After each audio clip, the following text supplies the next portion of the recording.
पुण्याच्या एका बॅनरची सोशल मीडियावर मोठ्या प्रमाणामध्ये चर्चा होते। या बॅनरने आता पुणेकरांचं लक्ष वेधून घेतलेलं आहे। तर पुण्यातच नाही तर मुंबईमध्ये आणि जवळपास सर्व शहरांमध्ये या बॅनरची चांगलीच चर्चा होताना दिसते। महानगरपालिका निवडणुकीच्या वातावरणात सर्वच राजकीय पक्षांनी प्रचाराला सुरुवात केली आहे आणि या प्रचारादरम्यान एकमेकांवर टीका करत, एकमेकांवर हल्लाबोल करत हे प्रचार करताना दिसून येत आहेत। मात्र आता या बॅनरमधून सगळ्याच राजकीय पक्षांना एक प्रश्न विचारण्यात आलाय।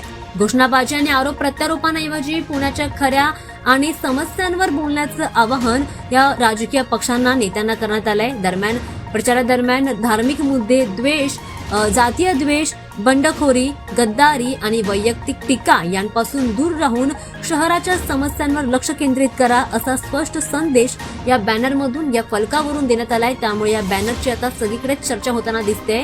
खरं तर वाहतूक कोंडी, रस्त्यांची दुरावस्था, पिण्याच्या पाण्याचा प्रश्न, शिक्षणाची गुणवत्ता, रोजगार निर्मिती, कचरा व्यवस्थापन, महिला सुरक्षा, आरोग्य सुविधा अशा वेगवेगळ्या समस्यांवर पुणेकरांचे रोजचे प्रश्न आहेत आणि यावर उपाय काढा, यावर चर्चा करा, याबद्दल घोषणाबाजी करा असं नागरिकांनी म्हटल्याचं दिसून येत आहे।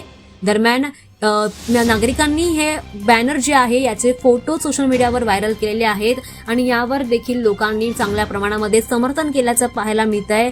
नागरिकांनी हे बॅनर रस्त्यावर थांबून वाचत ते सोशल मीडियावर पोस्ट केलेत, मोठ्या प्रमाणात व्हायरल होत आहेत। त्यामुळे पुणेकरांनी या बॅनरमधून राजकीय पक्षांना एक चांगलाच प्रश्न विचारल्याचं पाहायला मिळत आहे आणि एक प्रकारे आवाज उठवल्याचं पाहायला मिळत आहे। हा प्रत्येक पुणेकराला सवाल आहे आणि आम्हाला भांडणं नकोत, उपाय आहेत अशा प्रतिक्रिया नागरिकांनी व्यक्त केल्याचं देखील पाहायला मिळत आहे। दरम्यान आता महापालिका निवडणुकीच्या वातावरणात हे बॅनर मोठ्या प्रमाणामध्ये सोशल मीडियावर व्हायरल होते आणि या बॅनरचीच आता सगळीकडे चर्चा होताना दिसते।